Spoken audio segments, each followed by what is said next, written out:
The best way to empty out the coals from the MadKon Braai. First you take the grid off, put it aside, as well as your backplate. Make sure where you put it, otherwise it's going to get lost. Next step is to basically push the stays as if you would close the braai on both sides.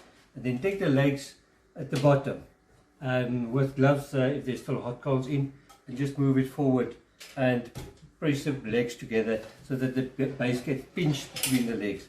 You just keep the pressure there and you can shake it about, and most of the coals should be falling out. There might be one or two coals stuck, so let the base, open the legs a little bit, let the base fall down, shake it about to get more coals out. When you're done, just lay it down again, pick it up the way you would normally do. So the base goes down, and you push that forward and literally roll the braai forward.